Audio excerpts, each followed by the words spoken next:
Material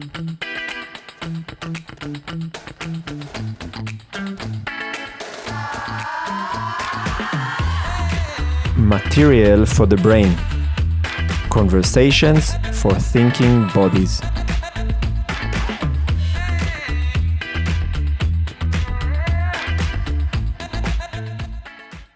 Hello and welcome to Material for the Brain podcast. Another episode today.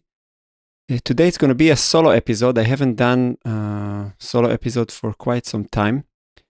And I would like to tell you a little bit on the context of why I have decided to do another solo episode. But before we're going to start, just a very short announcement. In case you're living in Vienna or in the surrounding and you've been curious about my study groups, the yearly educational program that I've been offering.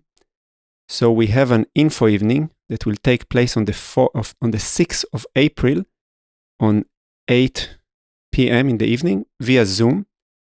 And you can browse into my website, go to movementlab.eu/study_groups, and you can see all the information and register to the evening where you will be able to get all the information and understand what it is all about. And yeah, let's dive now to the topic of this podcast. So I will start by telling shortly the context, what made me decide to do this specific podcast on the topic of consent in CI and jams in the context of CI. So several weeks ago, there was a case that one of the admin of the Contact Improvisation Vienna group on Facebook had made a public post which was warning about one of the practitioners in the scene in Vienna. And the post basically wanted to warn about kind of a dubious history of that specific practitioner in relation to boundary crossing. And this incident, one of the admin made such a public post, went in all directions, from accusing the admin of boundary crossing himself up to opening for a very long conversation with this particular individual and generally speaking about boundaries, consensual dancing, safe spaces, and whatnot. And I think that before this post came, I had I was quite convinced that I understand the issue. And then because of the post, I've managed to start to change a little bit my perspective about certain things. And I thought that it will make sense for me to make one complete episode that is just talking about that topic. And I know that maybe some of you, the listeners, not practicing contact improvisation specifically or even don't know. So I will start with a little bit of background to what contact improvisation is. And I will nevertheless try to address the topic more from like a principle-based approach so that you can nevertheless get something from that. Because I think that boundary crossing and how to behave around the topic of boundaries is relevant to everyone, no matter what we are doing. So just a little bit of background. So contact improvisation is a partnering form of dance that has been developed within the frame of postmodern dance in the late 60s, beginning of the 70s in the USA. And it started as an experiment, an artistic experiment in how to present dance. But there was something there in the practice that started to pull more and more people, which was also which also had quite clear roots into the whole cultural context of that time. The notion of breaking hierarchies, breaking the differences between the professional and the communal, transforming dance into something that is more research-oriented rather than result-oriented. And that started to pull more and more people. And 50 years later, now contact improvisation is a world phenomena. There's festival all over the globe. People are dedicating their life to study the form, to teach the form. And many people have been drawn into that type of work for many different reasons. And one theme that I see that is kind of always present to some degree, and I've seen it in different dance communities in Europe, in Israel, and in other places I've been visiting, that the topic of boundaries and what is accepted and what is not accepted in the context of contact improvisation jams is always an issue. So first, contact improvisation jam. What is a contact improvisation jam? With the establishment or with the development of this particular dance form, one of the most special ways to practice contact improvisation was in open jams, where each practitioner comes and there's nobody who is guiding the space. So everybody comes together and everybody is co-creating the space. So let's say there is a certain horizontal hierarchy, there's no particular leader, and everybody who comes to the jam tries to contribute and together to create a space where this specific dance form can take place. And I would say that, like, first of all, it's a very complicated thing to understand and also just to be able to feel comfortable in. But yeah, we will dive into it a bit later. So, consent in CI. So there is a whole movement that is really pursuing the topic of what does it mean to have consensual dances within the world of contact improvisation. And to some degree, from my perspective, some of those who are really in the pursuit for consent are more driven by certain political ideologies rather than by the wish to really solve a problem. And I will attempt to take more of a pragmatic way, because that's kind of my style. And I will try to give kind of a scan of the problem from various angles. And in order to do that, I will use the 4-quadrant model from the integral theory of Ken Wilber, which is something that I find extremely useful for many things. And we will also use it for today's analysis and examination of this topic. So I will explain a little bit of this module, but nevertheless, that's something that I really recommend to everybody to dive deeper. Ken Wilber is a brilliant philosopher, thinker, who have created, let's say, a model or a map which we can understand reality through. And one of the tools that he has in this module is something that is called the 4 quadrants of reality. And the 4 quadrants are divided into internal and external, or into subjective and objective, and into singular and plural. So on the top of the quadrant, we have the singular I, so my internal subjective experience, and the it, the objective, empirical, observable manifestation of an individual. So on the internal, we are talking about feelings, emotions, experiences, and on the external, we can talk about behavior, objective, observable behavior. On the bottom part of the module, we have the plural, where we can find the intersubjective we space. So that's the culture. What are the norms that enable us to communicate? Well, and that can be in relation to whatever you want to talk about. We're going to talk about contact improvisation, but you can apply it to, of course, everything you want to. And on the its, on the external plural, we can find the institution, the social structure that governs what we are talking about. So we're going to look at the problem from each one of those quadrants and try to understand it. But I will first dive and try to talk a little bit about, like, what are the problems that I'm trying to address. And I would say that the problem, and that relates to, I would say, any physical discipline that you are engaging with, and can be extended also to any other kind of activity, is how to create a certain safe environment within that the practice can take place. And in contact improvisation, there are two major issues that are coming over and over.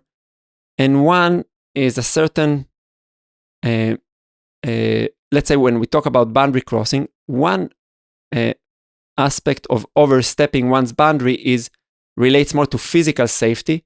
So for example, if one dancer grabs strongly their partner and lifts them in the air and doesn't enable their partner to have free movement to choose how to move, and as a result of that, maybe one might feel not very safe in that situation, or that that there's no communication, but somebody is kind of manipulating their body, and that can create, of course, also like emotional experiences, but also very clear physical danger.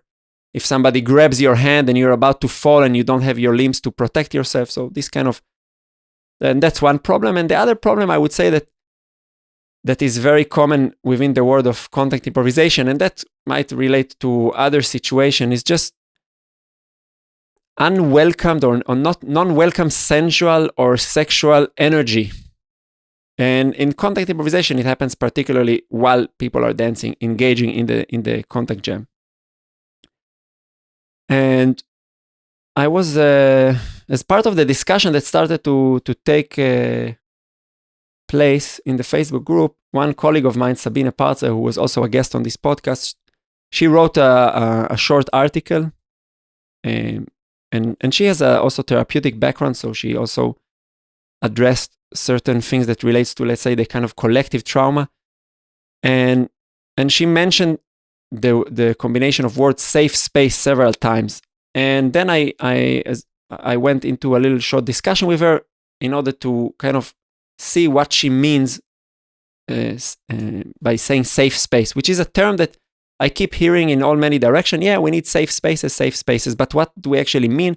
So I asked Sabine what does she understand with that term, and I think that her definition can be a good starting point. So what she said would be something like this: a space where we can focus on the purpose of the gathering of the people, which is to dance contact improvisation. A space where we don't have to think or discuss or worry or scan or have our radar on to kind of check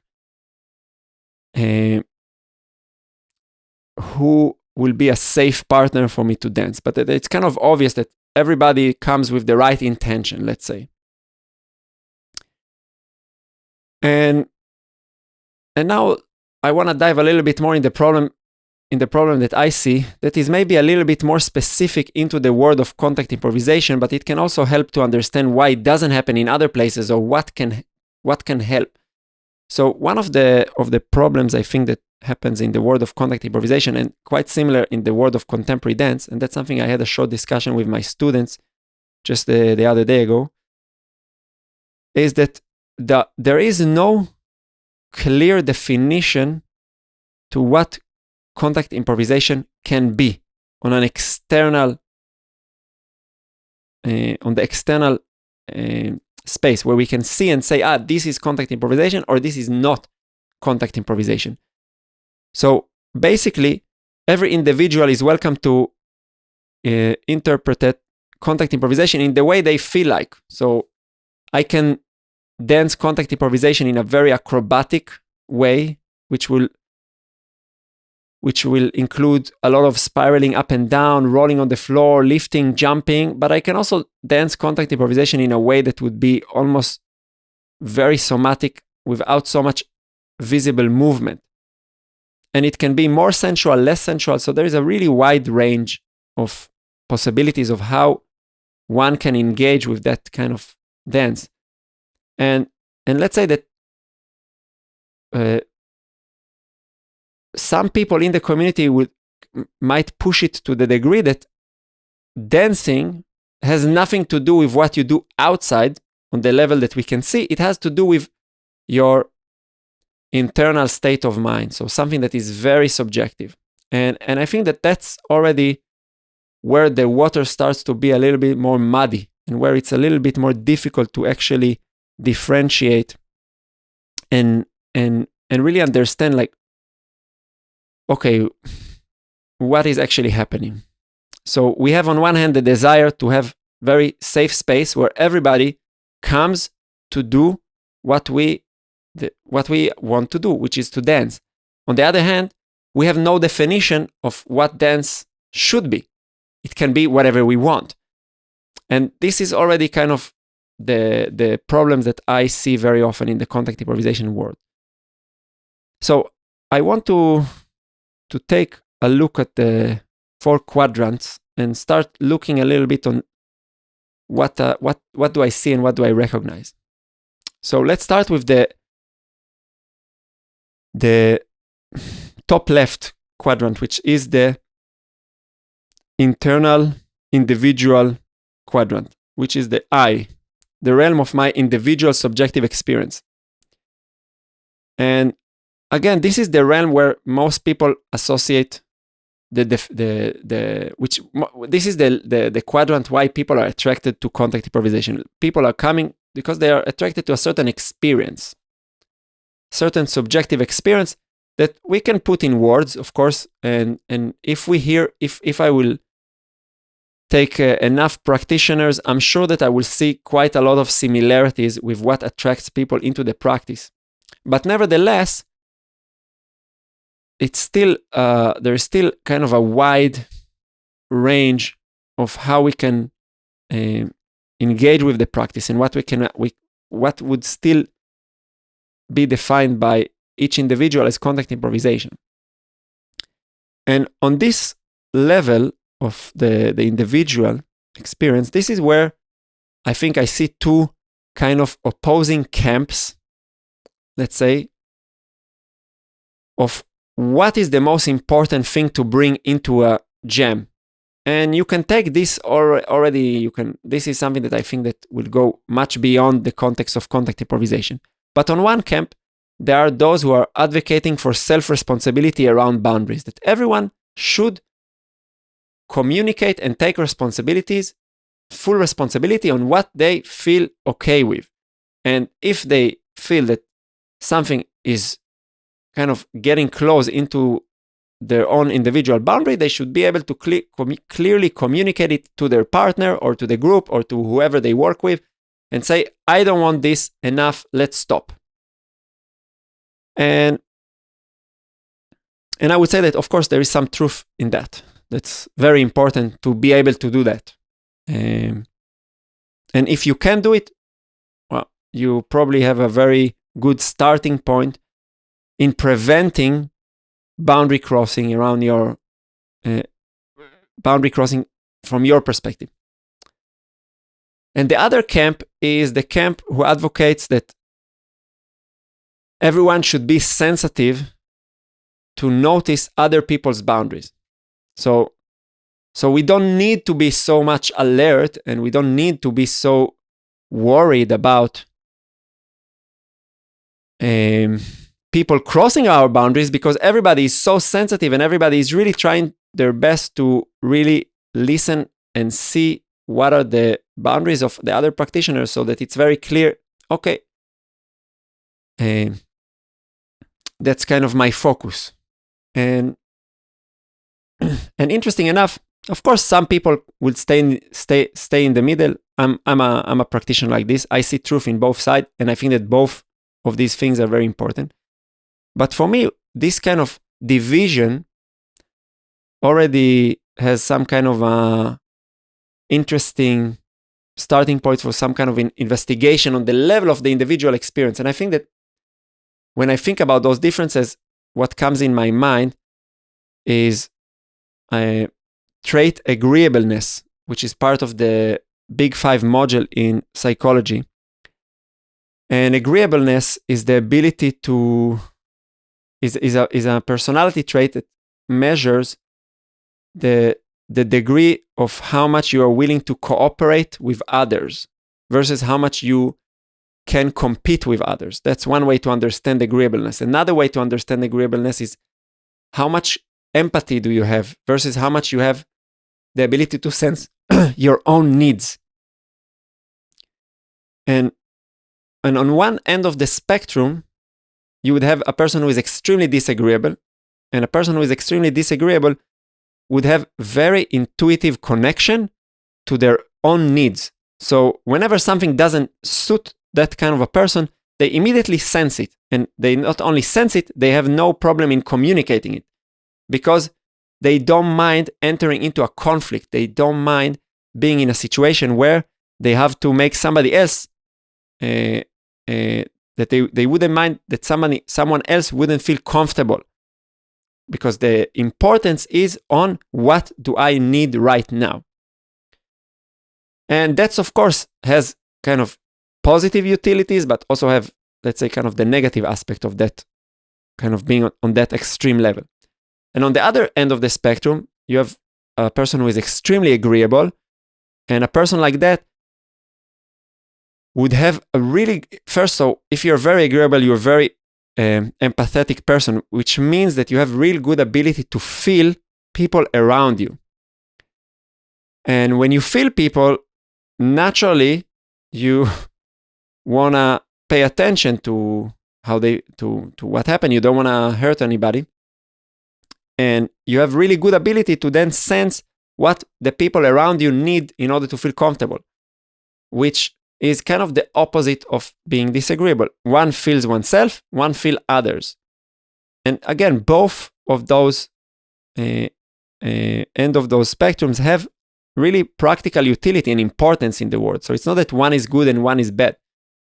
And it's not that being in the middle is necessarily the best thing. Again, if you're extremely disagreeable, you have really good chance to move forward your ideas, to take your space in the world, and to initiate things. Again, you don't mind, experiencing conflict. You don't mind disagreement.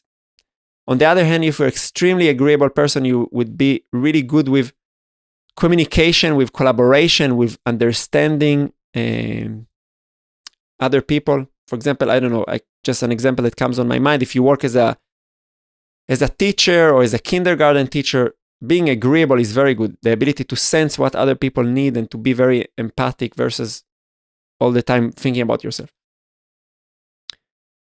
So yeah, both of these things are very important, but they are kind of standing in opposition. And me personally, I'm a very disagreeable person, and my wife is an extremely agreeable person, and we both did this kind of personality test. I got 1 out of 100, which means that I'm really on one side of the spectrum. So if you take 100 people, there will be only one person who will be less agreeable than me. And my wife got 96. So again, she's like on the edge of being agreeable. So we always have conflict around that. And exactly those two qualities that I've said before around boundaries, this is what we experience all the time. I ask my wife, hey, if you need something, why can't you clearly express it? And I will be more than willing to help you do whatever you need to. And my wife would always say to me, why can't you be more sensitive to notice what I need right now? Why does it always have to come from me? And again, for her, it's much easier if I can sense her boundary, because then she doesn't need to come into conflict and tell me, hey, Matan, do you mind now stop doing what you're doing and help me? Because that's already entering into a conflict for her. So that demands a lot of effort from her side to communicate. From my side, in order to sense her, I need to really change something fundamental about the nature of my attention. So then I need to be in a lot of effort in order to sense, wow, there's another person who needs something right now, and not to be focused on what do I need. And of course, I'm very happy that we are living together, because we can learn from one another, and we are always, I've really shifted, even though that's kind of my starting point, I've really learned how to behave differently. Same for my wife. So again, our automatic program is still the same, but we've learned and we developed strategies of how to behave differently. Now, if I bring it back into the contact gem, so it's very obvious that each camp really wants to pursue what they feel comfortable with. So if you're kind of on the disagreeable side, you don't want to bother while you're dancing about sensing boundaries. You want to dance. You want to, I don't know, have fun, and you want to trust that your partner will just tell you, hey, man, that's enough for me. And then you're like, of course you would respect the boundary.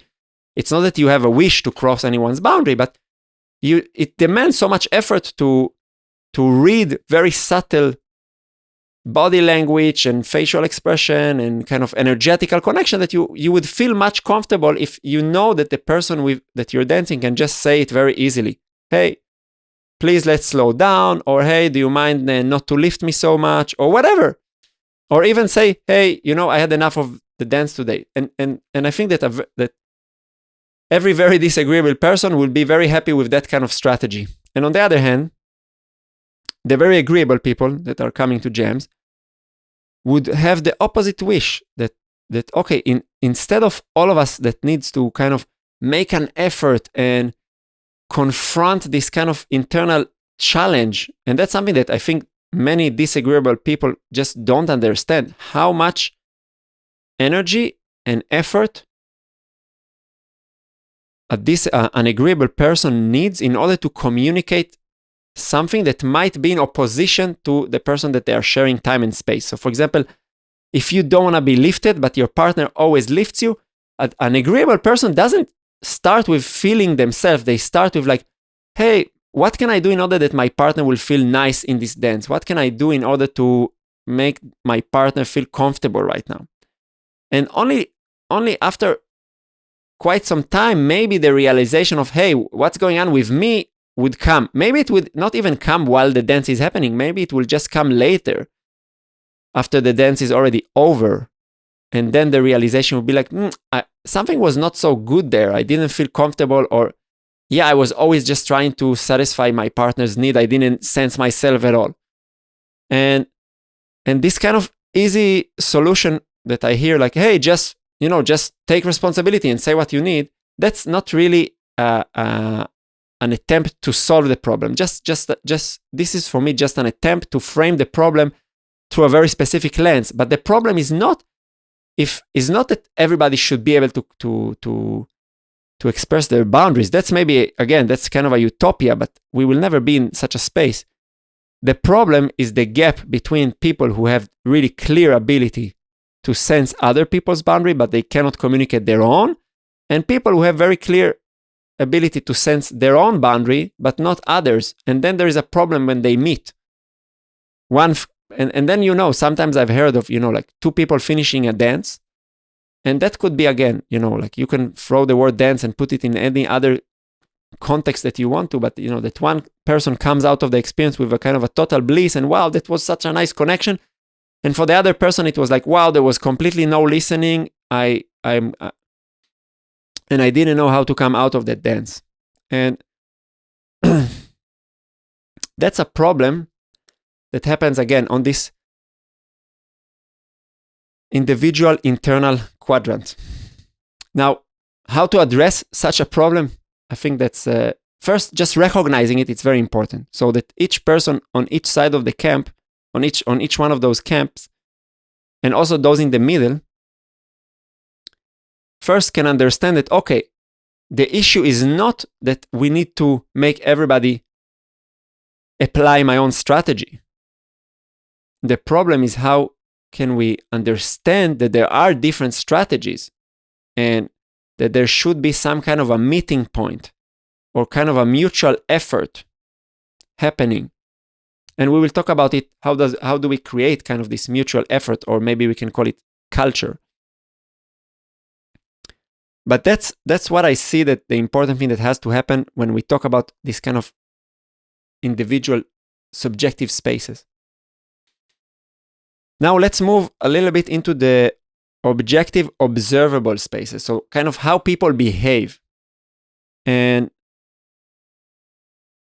so first, I would say that there has been few attempts in the world of contact improvisation to have much more regulation. So there's a woman, I think, in Canada called Kathleen Rhea. I think I pronounced it correct. We had a short conversation once on Zoom. And she has been created a jam that I think, this is how I understand it. Maybe I'm explaining it. Maybe she would address it differently, but nevertheless. A jam that in its kind of heart is how to create an environment that people with different abilities can feel safe, and that all the dances are very consensual. And she has created a very, very long guideline of what is expected, what is not expected, what are you allowed to do, what you're not allowed to do. How should you dance? How should you approach the dance? How should you, like, many, many, many rules that are trying to address behavior. And that's a valid strategy when we think about how to create a space where things happening in a way that is acceptable. So you start telling people, okay, what you're allowed to do and what you're not allowed to do, what is expected from you and what is not expected. And when you do that, and that's something that is very important to remember if you find yourself in a position that you want to take this strategy, is that it's only useful to do it as long as you're commenting on observable behavior. If you say that one of the rules is that everybody should take care of other people's boundaries, how can you know if it's happening or not? Because it's not observable. You cannot see it. It's a subjective experience. So when you make rules and regulation, it's very important to do it on a level of behavior, something that you can see and say, okay, this person is not following the rules. This person is following the rules. So then there is actually a utility. Otherwise, you can make all the rules in the world, like, okay, everybody should feel safe, everybody should feel whatever. How do you know what people feel and you cannot control it? So that's really something that is important to pay attention, that when you take the strategy of making rules for your event, and when I teach, there are rules. When I teach, of course, it's very, I think it's very common. Some rules are more kind of clearly talked about. Some rules are more within the realm of the, like the accepted culture. So for example, in contact improvisation, you don't hit one another. No, that's kind of, you try to create physical contact without impact. And that's kind of an unwritten rule that the majority, I would say like that 99.99% of the practitioner knows that that's how you should approach a partner. But you can make more and more rules and again, try to address the problem from that perspective. And I can give a few examples, of things that I've heard, and I think that to some degree I can agree with them. So for example, one of the issues in the world of contact improvisation is that since the contact is a form where you work with a lot of physical touch, much more than what we are used to experience with strangers or with people who are like kind of, just kind of sharing the same hobby. So you're working with physical touch and sometimes it can be very intimate. And in particular, it's because the type of touch we are working is relatively a sensitive touch. I mean, I also do Brazilian Jiu-Jitsu. There's a lot of physical touch, but since it's kind of a martial art, there's always this kind of survival context. You're trying to submit one another, so that the touch doesn't feel that intimate. But in contact improvisation, you can work with very light touch, with very sensitive, very low muscle tone. So the gap between something that feels just kind of like technical into something that can feel very personal can really change in a second. And one thing that happens sometimes, especially in contact festivals where people kind of dance into the night, is that you can see somebody that two people finish a dance together and their dance is kind of ending very close to the ground. Maybe two bodies are lying on the ground. And then one person will start doing a little bit of like a body works, kind of massaging gently the limbs of their partner or whatever. Now you can make a rule. Hey, in this jam, there is no body work. So we dance contact. We don't do body work. That already helps to some degree with, if somebody finishes, like let's say if a very agreeable person finishes a dance and they're resting on the ground, and then their partner starts to do massage for them, but they don't want to get massage now because they came to dance contact, and it doesn't mean that they want to have some kind of immediately permission for the other person to start touching them. So for them, it's going to be more difficult to say, hey, you know what, I don't feel like getting a massage now, because now they really need to kind of break the harmony, and that's kind of the opposite of what an agreeable person wants and can do. They want always to have more harmony. So you can make a rule. Okay, you finish dancing, no body work on the dance floor, then it's already, kind of an easy way to prevent something that could be uncomfortable for people, especially on this, let's say, on the second problem I was mentioning that happens a lot in contact jams, which is the non-welcome sensual or sexual energy or advances, etc.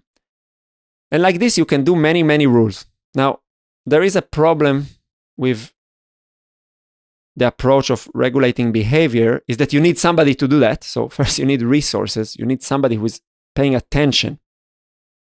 And most contact jams are not such a financial business. So hiring somebody who will be the contact officer is not probably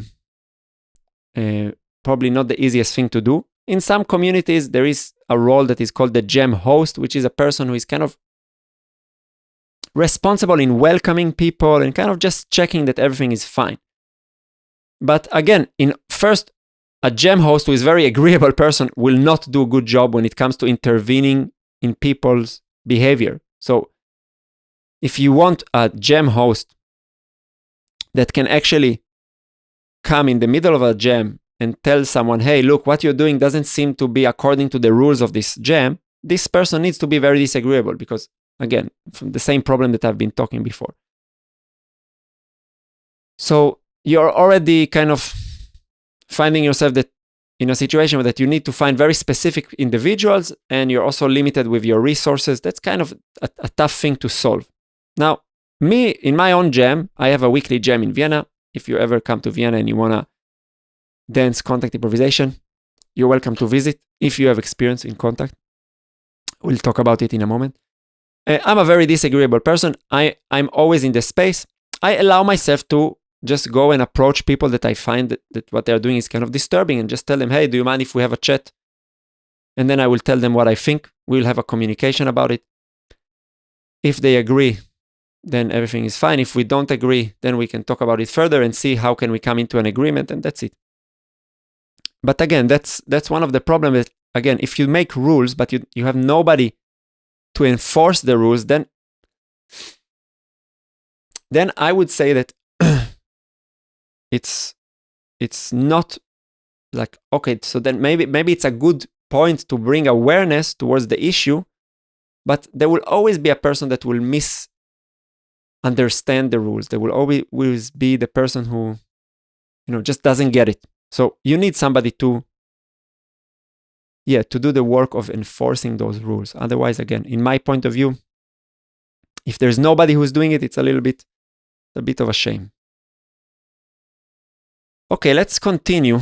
So we've went through all the individual quadrants, the internal and the external, and now we're gonna go into the communal quadrants, the we spaces. So on the bottom left, we have the culture, which is the intersubjective quadrants. Everything that has to do with culture, with communication. Sorry. And here there is like a lot to discuss, because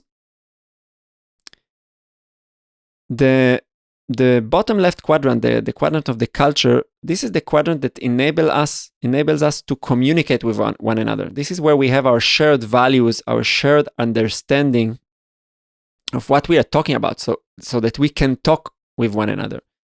And this is where you can really change how a practice is happening, if you change the culture of the practice. But of course, it's not very easy to change a culture. And what I see specifically within the culture of contact improvisation, and maybe we will talk also a little bit generally about maybe how to change culture of a space you're part of. But in every culture, there are sometimes opposing values. So you can see that people within a certain shared space that have a certain shared culture are pushing two things that goes in complete opposition, and then at the end we are kind of surprised why there's no progress, or why is this problem still exist. And very often when when this happens, the easiest thing is kind of just to kind of pick some kind of a popular ideology and just, find kind of a binary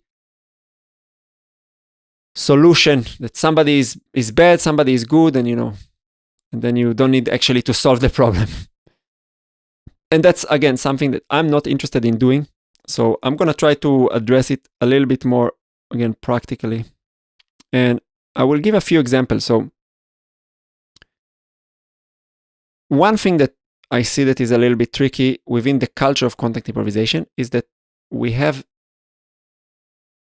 on one hand, again, the wish to create a safe space, a space where people can focus on dancing. On the other hand, there is an obsessive pursuit of inclusivity in the world of contact improvisation. The dance, when contact was established, I think that was kind of a very new thing to pursue, and it had kind of course, also its kind of cultural and political context. But the people who kind of were leading this kind of movement, they really wanted to break the differentiation between the professional and the amateur, between kind of dance as something for the elite and dance as something that is part of the community. And the notion of inclusivity was very important back then, in the sense of welcoming everyone. So everyone can come, regardless of their ability, regardless of their experience, regardless of their age, regardless of whatever. You're welcome to come. Come into the dance, do what we do.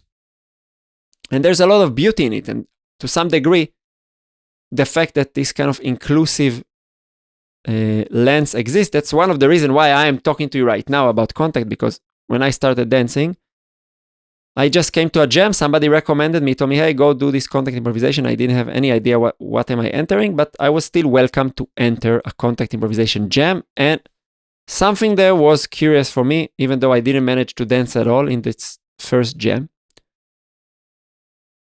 So again, there is kind of a lot of beauty in this notion of inclusivity. But there is also a problem, because on the other hand, we want clarity. We want clarity of kind of, I wouldn't say definition, but we want to have kind of a shared agreement of what does it mean to dance contact improvisation. So in my own study groups, where I teach kind of yearly program of contact improvisation, or in my jams, or everywhere else that I go, actually, I see kind of a wide range of people with really different abilities. So from very, let's say, athletic, trained bodies, people who can do a lot of things, flipping, jumping, rolling, flying, whatever. And sometimes people that, just started with a lot of fears, the body is very limited. Also, sometimes people who are much older, and you see that the body is already hard from years of not moving. And then everybody is welcome, but we cannot do the same thing.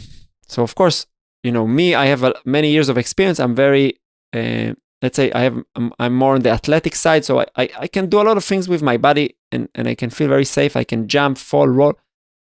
And I have one student who is kind of, I think he's in his 60s. He hasn't been moving. He's a professor in the university. But now something calls him to look at his body. And in every class for him is kind of, wow, he's discovering new things. And when I dance with him, yeah, the expression is very, very different than if I dance with, somebody who's an experienced practitioner. To the degree that sometimes it can even look like, wow, it's, maybe it's so far from one another. And if I see two beginners dancing with one another, it's even more far apart from what you can recognize when you see two advanced practitioners. So if we look at it from the outside, and I'm not talking about the experience, I'm talking about the observable behavior. You see two people, what they are doing, what is the activity that they are doing.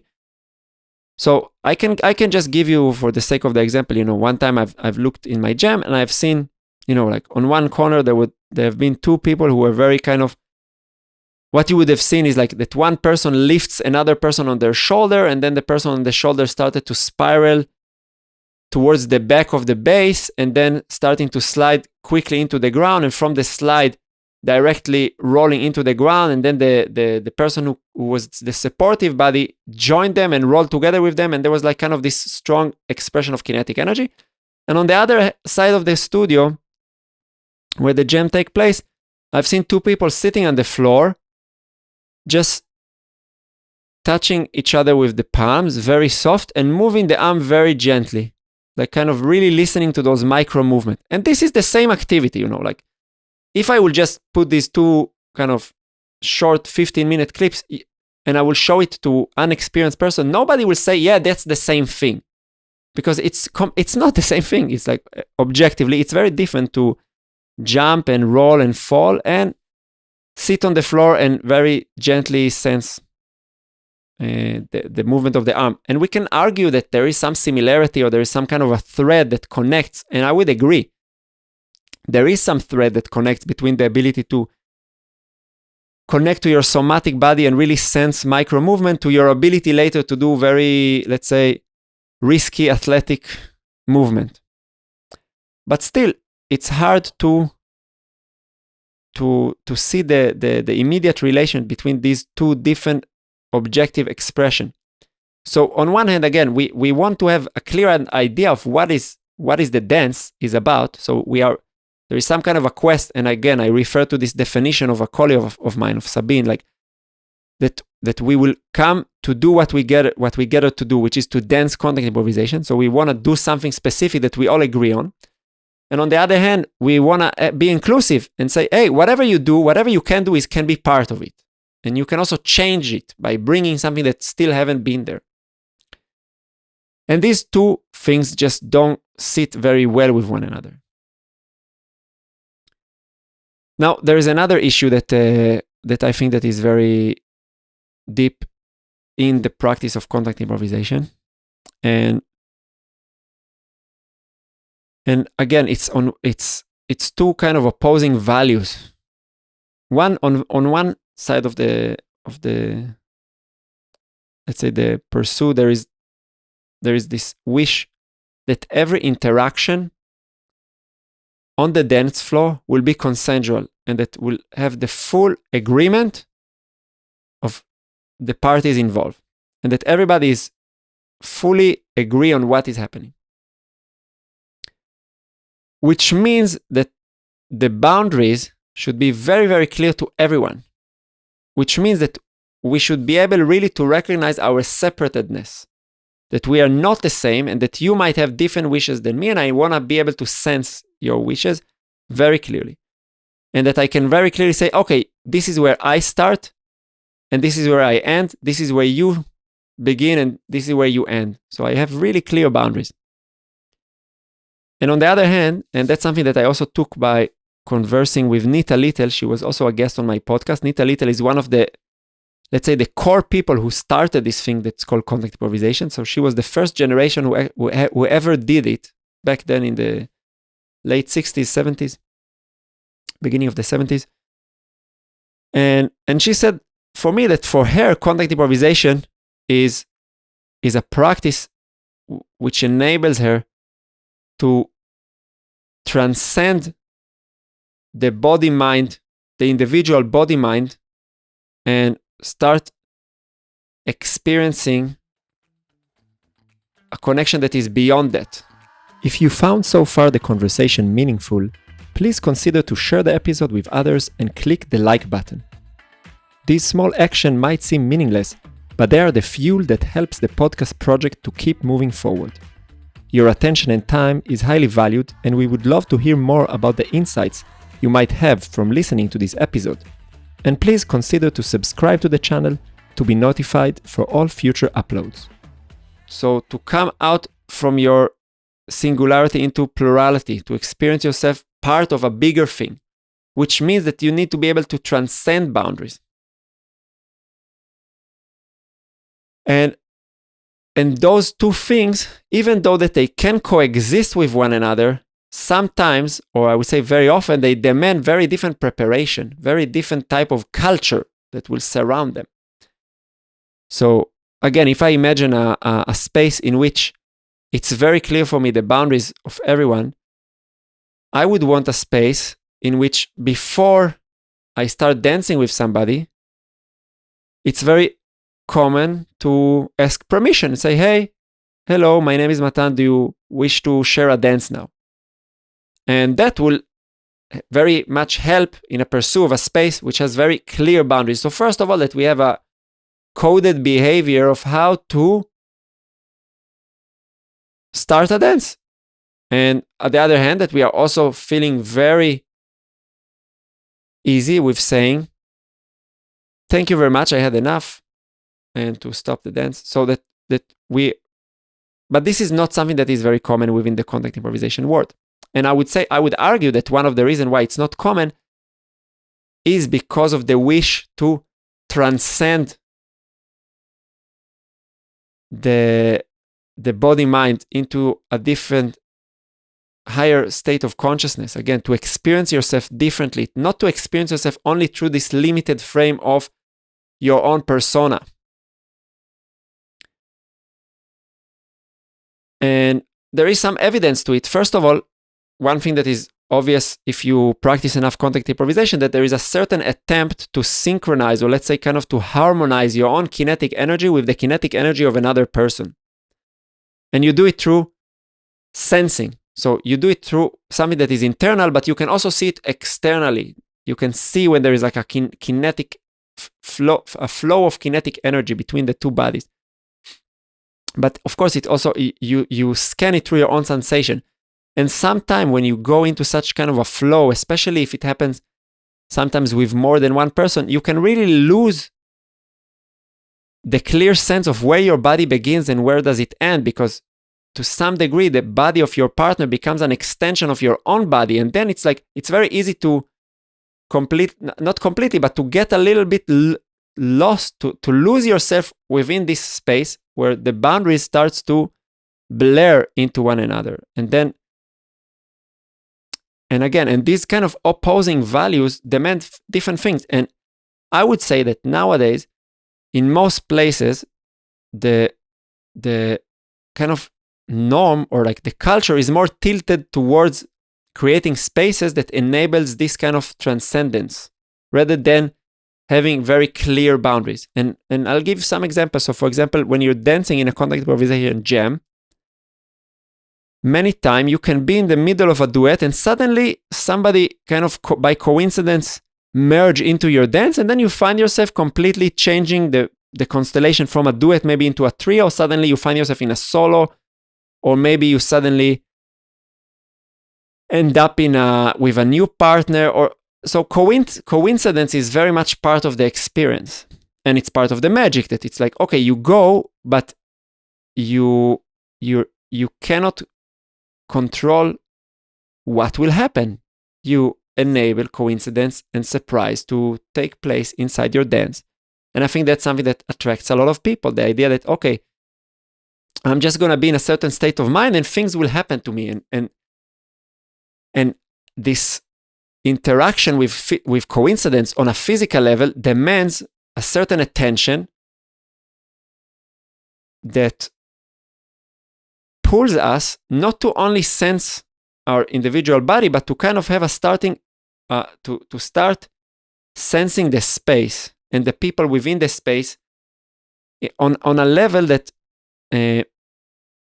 let's say in kind of the extreme of it, you can really feel that you're more,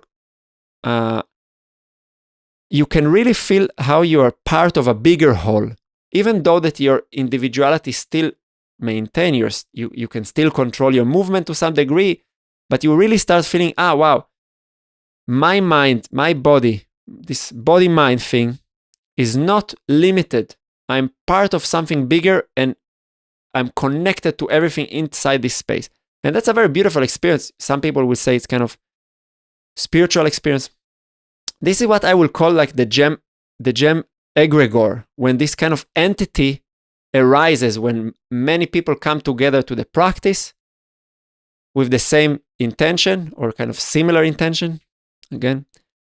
And then this kind of group brain develops. And then you feel yourself more like a neuron rather than in this big brain, which is composed by many people. And you just let your body flow spontaneously and you don't restrict yourself, and your persona dissolve. I'm not Matan in this state of mind. I'm just energy moving, connecting to other people. And for me, that's something very beautiful to experience. But again, if I will really pursue 100% consensual encounters, then I wouldn't want to have somebody just jumping into my dance and taking me in the middle of my duet. Maybe I don't want to stop this duet now. No, I want to, I've been in a duet. Why do you interfere me now? You didn't ask my permission. So, and again, I maybe I'm trying to describe it in a very extreme way in order to make a point. I'm not saying that you have to create let's say, consensual dances in this very explicit way, but I'm just doing it in order to kind of make a point of why these values sometimes collide.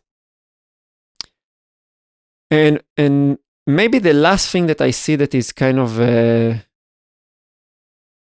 problematic relates to kind of the perception of hierarchies, and that also relates to the historical context of contact improvisation, but that's something that is very, very much present nowadays as well, so I think it's kind of really worth mentioning it.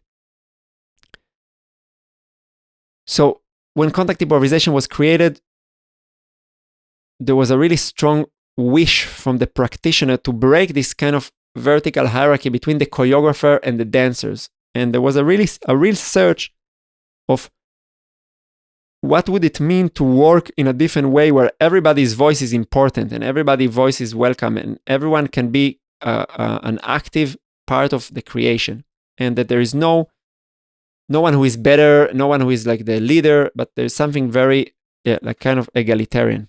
Again, was kind of in the 70s, late 60s, kind of that was very present in the culture in the USA in that time. So kind of course, it also appeared in the contact improvisation. Or you can even say that was kind of what led to the creation of contact improvisation. And nowadays, 50 years later, there is still like a very, very strong aversion from hierarchies in contact improvisation. And to my estimation, there is a certain problematic, or let's say kind of a certain shadow around that. Because even though that in some festival you see kind of like, let's say, kind of newcomer workshops, or like some people write, my workshop is more for beginners or more for advanced, but it's not very clear what does it mean being an advanced in contact improvisation practitioner, or what do you need to learn in order to switch from being a beginner to being an advanced. So there is really no clear understanding of what are the skills, physical, mental, emotional skills that one needs to possess in order to be called an advanced contact improvisation practitioner. So it's very, very up to the teacher. So there is no really way, it's not regulated in any way. And every teacher can kind of push what they think that is important. And if I compare it again to another context that I'm training, which is the Brazilian Jiu-Jitsu world, that's very, very different. You have the belt system. So, you enter the dojo, you get your white belt. It's obvious for everybody, not just for yourself, but for everybody in the room. This person is a beginner. So there's going to be no doubt if you come as an advanced person, you already know, okay, I'm working with a beginner. And like this, you kind of climb the hierarchy of competence. And that's a very important thing, is that the hierarchies are based on competence. They are not based on just experience. It's not the person who has been the most years in the gym who has the best rank. Because maybe you've been in the gym, but you didn't take it so seriously, so you didn't progress your skills. So in a good Brazilian Jiu-Jitsu gym, the teacher will assess individually the skills of their student in relation to their own progress and in relation to some objective standard. And then they will promote them to the next belt when they kind of reach a certain RAF. So even though you can still train with different blue belts or different brown belts, and you can see, okay, wow, they are not exactly the same, of course, because people are not very equal in their performance. But nevertheless, you can feel the difference between a white belt and a blue belt. There is a certain kind of rough categorization that fits. And in contact improvisation, there is none. So you cannot know. You have to guess it. If you have more experience, you can see somebody and say, okay, they seem to me like less experience or more experience based on how I see them move alone with their own body before they even interact with a partner. But this sometimes can also be very misleading. For example, many contemporary dancers have amazing skills moving solo, but they are not really trained in contact improvisation. And then you can have really a big gap. You think, oh, this person must be very experienced. But then you start dancing with them and you realize, wow, they don't have any clue how to do the skills that are necessary for contact improvisation, but they are very good solo dancers. On the other hand, you can also see a little bit the opposite. Some people that seems a little bit clumsy, but they have such good communication skills, so that it's very easy to communicate with them physically. So different things can appear and confuse you, and it's not very easy to come into terms with that. So there's on one hand kind of this rejection of hierarchies, like we don't wanna regulate and start saying who is what, which this is one very very strong thing. And then when you combine it with inclusivity, you also want to invite everyone to the space all the time, and there is no real maybe grappling with the problem of what those different levels of competence, how do they affect the space and how do they affect the culture.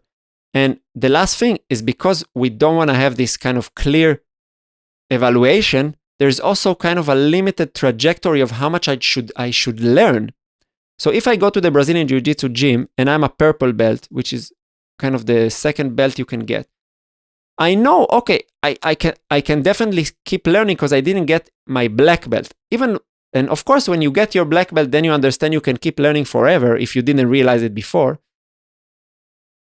But in contact improvisation, I've met so many people who told me, yeah, I've been dancing for 15 years. And then when I interact with them physically, I felt like, wow, you've been dancing 15 years, but you haven't been embodying very basic movement principles that will enable you to feel much more safe in many physical situation. So there is no, so like we don't want hierarchies. We don't want to say that anybody is better than anybody else, because again, you can interpret contact however you want. So if you say you are better on what? Because there could be, every expression is welcome. So we want to move away from hierarchy, and that's really kind of put a stomp in the wheels of progression, because people very often don't have even the frame or the kind of format to imagine how much they can continue learning. And something that I would say that is very obvious to me, I might be wrong with my intuition, but that's kind of what I see now, is that the more you climb the hierarchy of competence, not always, but most of the time, it really helps developing those skills that helps to have the right intention and to support and to cultivate a sense of safety around you as a practitioner, but then also in the spaces that you curate. Not always. So this is kind of like the main issue that I see around the culture of contact, that are really opposing values. Sometimes same people pursuing the two opposing values at the same time without understanding that like it's really conflicting, and it's very hard to expect a change. Now, how can you change the culture? Of course, like education, you have to kind of dedicate time. You can become a teacher.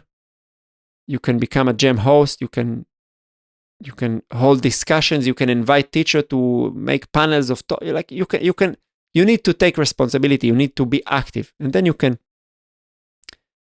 make maybe a stronger impact. You can say that the fact that I'm recording this podcast is some attempt to affect on the culture of CI, to change our understanding of what we are doing.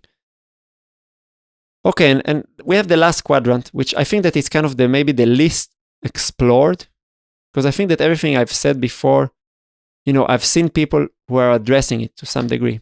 Maybe I haven't seen somebody who's like really going through all those different aspects, but the last one, the social structures that govern CI, this is kind of the objective we space. So like in which spaces contact improvisation takes place. Sorry for my sometimes I'm not a native English, so I get it wrong with the S's. And this quadrant is kind of very interesting for me to explore because I think that it could have a very strong impact. And one thing that is also maybe I didn't mention, but it's good to understand, is that no matter where you make a change on which one of the quadrants you are working, you're going to affect all the other quadrants because they are connected. So if I change the culture, it will definitely has to come into some kind of expression on the social institutions, on how we govern the institutions, how do we organize ourselves socially. It will, of course, change the experience. How does it feel to be in such a space? And it will change the way we behave. And again, you can take this example and like play with it. And no matter where you do a change, it kind of goes down into the other quadrants. It's good to be aware of the four of them, of course, but like it doesn't matter where you start working, you will see changes in all other quadrants. So let's talk about the social structures of contact improvisation. So contact improvisation first, again, historically was created in a like with let's say like challenging the notion of ownership. So there's no trademark, there's nobody who's the owner of contact improvisation. There's nobody who can say what contact improvisation is or can certify people in contact improvisation. And that was, again, part of the cultural context, again, this kind of rebellion against traditional structures. And again, there's a lot of beauty in it. I did witness in one contact improvisation festival a conversation between Nita Little, again, one of the founders of contact improvisation, and a guy called Christian Felber, who is an Austrian kind of amateur dancer who is coming from the field of economy. And they were kind of arguing about the notion of trademarking. And Christian Felber was more standing around the point that he thinks that it will be a good thing to nowadays, already after like kind of 40 years of this experiment, to trademark contact improvisation and to really kind of unify it and to make it very clear. And Nita Little, one of the founders, argue on the other side that no, like that you will kill the spirit of the thing, and it's important to maintain this kind of certain freedom of exploration that the form can keep evolving. I didn't make my mind about that, but I can talk about it.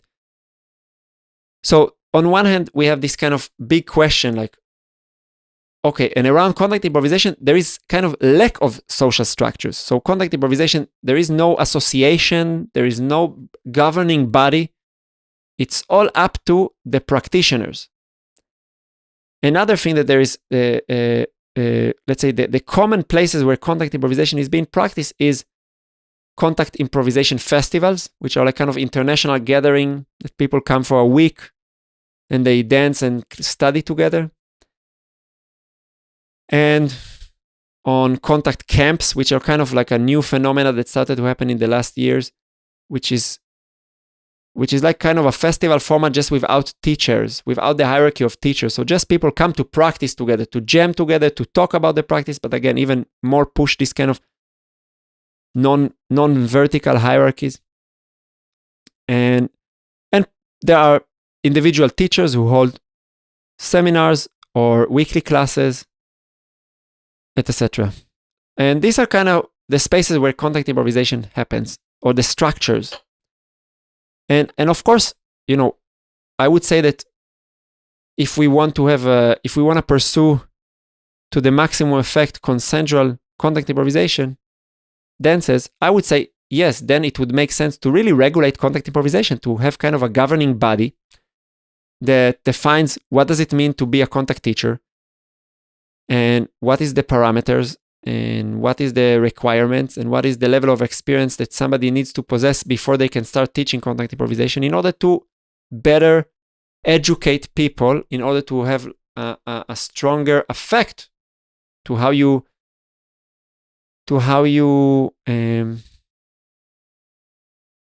shift the culture.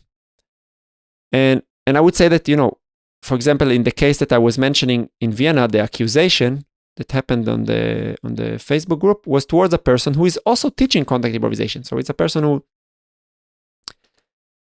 who is not just a practitioner, but he's also a person who holds spaces and, And for sure, if there would have been a contact improvisation international association, there is a chance that, that this body will be able to govern it and to just tell him, hey, look, we had this accusation. That's the procedure. We want to, it will just, there will be something that prevent an individual who had been accused of boundary crossing to continue his activity, because that's kind of obvious. The moment there is a governing body, you can control better people's behavior. The moment you don't have, it's just all up to the individual. And on the other hand, I can also understand the beauty about not having these official structures. I was dancing for 1 year, maybe a bit more than 1 year. And then I talked to my teacher and I told him, look, I want to teach contact improvisation. I can assume that if there would have been a governing body, they will tell me, look, my friend, you're not experienced enough. You have to do more hours of training before you can apply to an official teacher training program. But in the world, how the world was organized when I was in that phase in my life, I could just talk to one person who was my teacher, and he directed a dance school, and he told me, you know what, let's open for you a class and I will mentor you. And we just had our own thing. Nobody knew about it, and that kind of was my first steps into teaching. And beautiful, I had a lot of positive experiences. And I think also my teacher, he enjoyed mentoring me, and we both learned about from this project. So things can happen much quicker when there is no governing bodies and bureaucratic processes, etc. So again, there's for and against from each side of the argument. Now, another thing to talk about is like contact festivals. Contact festival, many people come first time to experience contact improvisation in a context of a festival. And what is a festival? I would say, it's a gathering of something between 80 to sometimes 300 people. Most of the time in some kind of poetic place that is a little bit kind of in the outskirts of a city, or sometimes really isolated in nature. People eat together. Sometimes they sleep in common, like sleeping halls. So like you don't go to sleep at home, you sleep in the same space. So you really kind of, it's like a retreat. You disappear from your day-to-day life and you just surround yourself with a bubble from people who are kind of sharing the same hobby, or some of them are actually, it's their livelihood and they are like professional dancers and professional teachers. And then you take classes from the morning, you take 1 or 2 classes during the day. And then every night you have like a long jam. Sometimes you have jam in the morning, different type of activities. But basically you share this kind of sensorial space for 1 week. And it can be a very overwhelming experience for somebody who never danced contact to just dive into a whole week that they are just bombarded with that kind of physical information. And again, like inclusivity, we don't want to exclude anybody, so everybody is welcome. And of course, that's where a lot of the problems are happening, because in such spaces, when you are in a jam and there's like 300 people, if there is one person who has a kind of a twisted perspective or is kind of searching for something else beyond the dance, kind of like satisfying a certain sensual or sexual desire through the dance, it's impossible to govern it in such a space when you have like 300 people dancing in a big gym hall. And if one person is a beginner, they don't even really know what the culture is about, what to expect, what not to expect. That's really like a muddy water. And I can assume, without even knowing, that in every contact improvisation festival, there is at least one person who is a beginner who had a someone completely overstepped their boundaries on a physical or on an emotional level. But I have no doubt that is happening. So, and contact festivals are kind of the pinnacle of the practice. That's kind of where the highlights, the best jams, like I had fantastic experiences in festival, and I'm not saying it kind of just to kind of put a negative impression in your mind. I think it's a very beautiful thing as well. But it's a challenging environment, And so festivals, and then you can meet contact in like weekly classes or like seminars, weekend seminars. I've been teaching seminars, like kind of weekend seminars for many years, not specifically around the theme of contact improvisation, but it's always been part of my teaching to some degree. And I can say now that I've started my kind of more long-term educational program, is that if you really want to help people to learn something, commitment is necessary. If you just come and you teach a weekend seminar somewhere, maybe you give some ideas, but so I'm a big believer in like creating educational structure where people can commit and over a period of time really make a substantial change in how they understand contact, learn about the practice from different perspectives. So like in my programs, I like not to teach just by myself. I also have always like another person. So we are not sharing the teaching, but the practitioner can have two classes, one after the other with different perspectives. So to also relativize that my perspective would be to some degree relative. And and the last thing that I want to address here, and that's something that I think, I don't know, I've never heard anybody speaking about it. Maybe there are some people who speak about it, but I haven't came across, is the actual physical spaces where we dance contact improvisation. So contact improvisation is typically being danced in dance studios or in like gyms. Gyms when I say gym, I mean like kind of a gym hall in a school where you have like a basketball court from wood floor, like kind of not gym like a fitness gym. And I think that the way you design the space can have really a crucial effect. So what do I mean by design? So what kind of furniture or no furniture are in the space? What is the light? What kind of light? How do you light the space? And what kind of music, if at all, do you put in the space? And these are three things that I'm sure that there are people I'm sure that pay a lot of attention to it, but I will say that it's like there are a lot of really established practices in contact improvisation that for me are very problematic, or like are really not going in the right direction when it comes to reducing the probability of some kind of a boundary crossing. And I will mention a few. So I've seen in many jam spaces, festival spaces that organizers or the host of the jams, beside the dance floor, they put a lot of like mattresses on the margin of the space where people, when they finish dancing, they can kind of roll into a semi-cuddling, enjoying relaxation on those mats. And very often what happens is that people kind of pack in on the side of the space, and it's quite comfortable. So then they are motivated to stay. It's not like lying on a hard floor, so it's like a soft mattress. And then people start to kind of cuddle, and sometimes the space transforms from a very dancing oriented space to a space where less people are dancing and many people are cuddling on the side.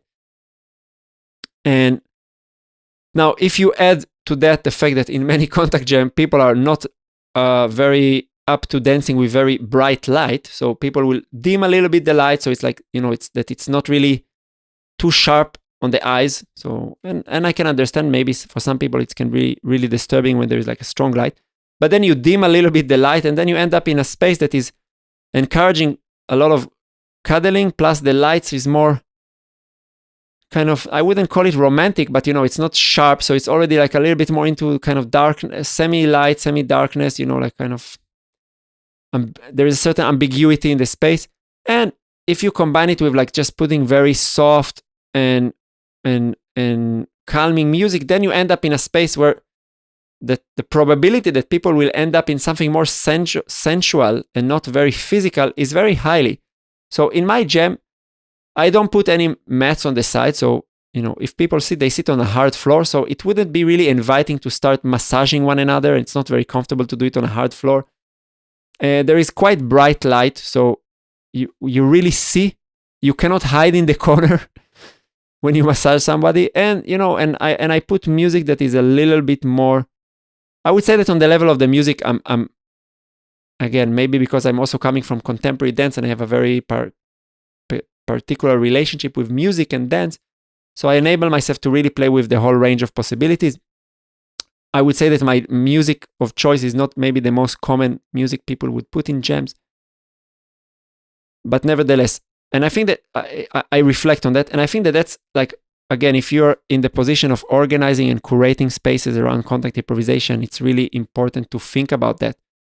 And like you can really change the whole practice just by, I've been in London, for example, in a jam that takes place in a Aikido dojo. So instead of hard wooden floor, there is mats, Aikido mats. The whole jam is completely different. It's like more like kind of a rumble. You can fall carelessly because you cannot hurt yourself. So you don't need to be just that sensitive with one another. Plus, you cannot slide on the floor because if you slide on these mats, there's much more friction. So you burn your skin. So there's much more rolling, much less sliding happening.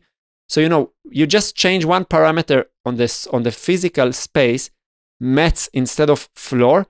You change the behavior. The behavior will definitely change the experience, and we can create a completely different culture. If we all agree, let's say that from now on, we only do contact on mats, contact improvisation will be a completely different thing.